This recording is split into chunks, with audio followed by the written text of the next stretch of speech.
He built the hotel empire, but when he checked into his own property undercover, what he overheard from two guests behind him stopped him cold. What happened next exposed more than he ever expected. The grand lobby of the Sterling Heights Hotel gleamed under the golden chandelier light.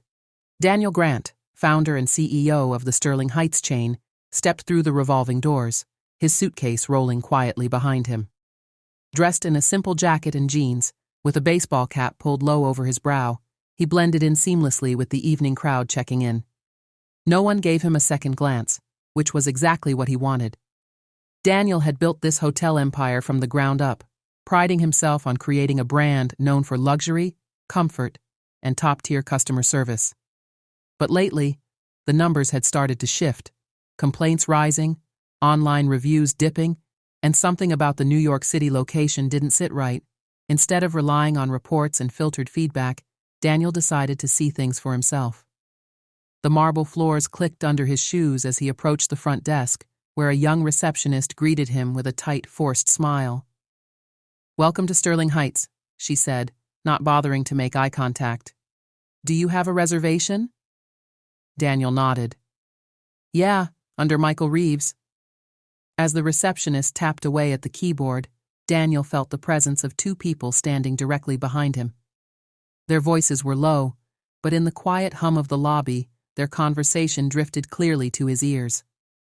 "Man, this place isn't what it used to be," one of them muttered. "The rooms are overpriced and the staff, completely useless." "I know," the other chuckled. "I heard the owners never even here. No one gives a damn anymore. It's like they just let the place run itself into the ground." Daniel's stomach tightened. They had no idea the man they were mocking stood right in front of them. The receptionist slid a keycard across the counter without another word, clearly uninterested in offering any extra assistance. Daniel took it, nodding politely, but his mind was racing. As he wheeled his suitcase toward the elevator, he caught a reflection of the two men in the polished brass doors. Middle-aged, dressed in business suits, with smug expressions and an air of entitlement. He could have dismissed them as rude guests, but their words hit deeper. Was this really the reputation his hotel was developing? Daniel pressed the button for the 12th floor, determined to find out just how deep the problems ran. The elevator chimed softly as Daniel reached the 12th floor. The hallway was quiet, but as he walked toward his room, he noticed small details that felt off. A scuffed wall here, a flickering light there. These weren't things you'd expect in a luxury hotel. His standards were higher than this. Unlocking his room, he stepped inside, immediately scanning the space. The sheets were neatly tucked, and the surfaces were clean, but it felt sterile, like the bare minimum had been done. No welcome note, no personal touches, and the minibar was half-stocked. This wasn't the Sterling Heights experience he had promised his customers. He pulled out his phone and started jotting down notes, but just as he was about to sit, a familiar sound echoed from the hallway. Laughter. The same two men from the lobby. Curiosity piqued, Daniel quietly opened his door just a crack. The men were standing outside their room across the hall, still talking loudly, completely unaware they were being overheard. "I can't believe how easy it is to scam these guys," one of them snickered. "Did you see the minibar trick? Swap out the expensive stuff with cheap replacements and they never check. Last time I even lost a watch and got a full refund." The other laughed. "Man, I did the same last month at the downtown location. These idiots don't care. It's like no one's watching." Daniel's heart pounded. Not only were they mocking his hotel, but they were actively scamming it and feeling confident enough to brag about it. He pulled out his phone again, this time recording their voices for evidence. This wasn't just an issue with the guests. If they felt bold enough to pull this off repeatedly, it meant his staff wasn't doing their jobs properly. Daniel closed his door quietly and sat on the edge of the bed. This was no longer just an undercover trip to check on customer service. This was uncovering fraud, and possibly a much bigger problem with hotel management. But he wasn't ready to confront them. Not yet. First, he needed to see how deep this went. The next morning, Daniel headed to the hotel restaurant, keeping his undercover role intact. The dining area was half full, but the energy was off.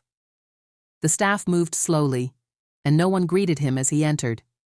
He chose a table near the window and waited. And waited.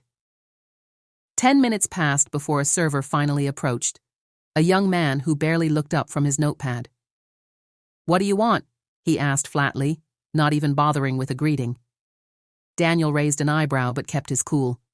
"Just a coffee and the breakfast special." The server grunted in response and walked away. No smile, no warmth, just indifference. Daniel scanned the room, watching how other guests were treated. It was the same everywhere. Cold service, rushed interactions, and an overall sense of neglect. Then, he saw them again. The two men from the hallway were seated at the corner table, laughing over breakfast. But this time, they weren't alone. A hotel manager, judging by the name tag reading Victor, was sitting with them. Daniel's stomach dropped. He leaned in slightly, trying to catch their conversation. "I appreciate the upgrades, Vic," one of the men said, grinning. "You always take care of us." Victor chuckled. "Hey, as long as you keep booking, I'll make sure you're comfortable. We know how to bend the rules for our favorite guests." Daniel felt his pulse quicken. The manager was in on it. This wasn't just negligence, it was corruption from within. Victor was favoring certain guests, allowing them to scam the hotel without consequences. No wonder the reviews were tanking. No wonder Sterling Heights' reputation was slipping. Daniel clenched his jaw. He had seen enough. It was time to end this. Daniel returned to his room, his mind racing. He pulled out his phone and made a call to Julia, his trusted vice president of operations. "Julia, I need you at the New York City location ASAP. We've got a serious problem." Julia's voice sharpened. "What kind of problem?" "Corruption," Daniel replied. "Management's in on it. I've got recordings and evidence. Meet me in the lobby in an hour." When Daniel descended to the lobby, Julia was already there, her sharp eyes scanning the room. He walked straight up to the front desk, his voice calm, but loud enough for everyone nearby to hear. "I need to speak with Victor, the manager." The receptionist blinked, suddenly more attentive. He's in a meeting, sir." "Tell him Daniel Grant, CEO of Sterling Heights, is here to see him. Now." The receptionist's face drained of color. She scrambled to the back office, and moments later, Victor appeared, his face going from confusion to panic in seconds.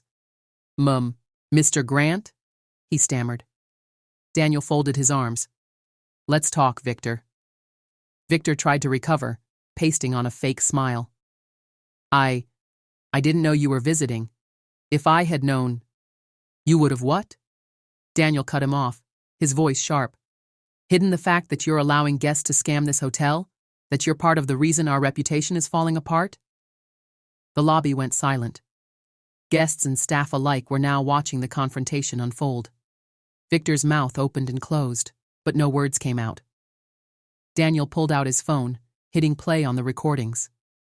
The voices of the two guests filled the space, their bragging about scamming the hotel unmistakable. Then came the part where Victor himself laughed about bending the rules. Victor's face went pale. "Sir, I can explain." "You won't have to," Julia interjected, stepping forward. "Security is on the way, and your termination paperwork is already being prepared." Before Victor could respond, 2 security guards appeared, escorting him toward the back office. But Daniel wasn't done. He turned toward the 2 guests, who had now appeared at the edge of the lobby, watching in stunned silence. "Gentlemen," Daniel said, his voice carrying authority, "your stay at Sterling Heights is over. You're banned from every property we own. And your little scams?" He smiled coldly. "We'll be pressing charges." The men's faces twisted in disbelief, but before they could protest, security was already leading them out. As the doors closed behind them, Daniel turned back to the lobby full of guests and staff. "This is not the Sterling Heights experience I built," he said firmly. "But I promise you, starting today, that changes." The lobby erupted into quiet applause, and Julia gave him a nod of approval. Daniel knew this wasn't just about firing a bad manager or exposing a couple of con artists. This was about rebuilding the trust his brand was founded on. and he was ready to make sure it never slipped again. Have you ever experienced corruption or bad service somewhere you trusted? Share your story in the comments, and don't forget to subscribe for more eye-opening stories like this.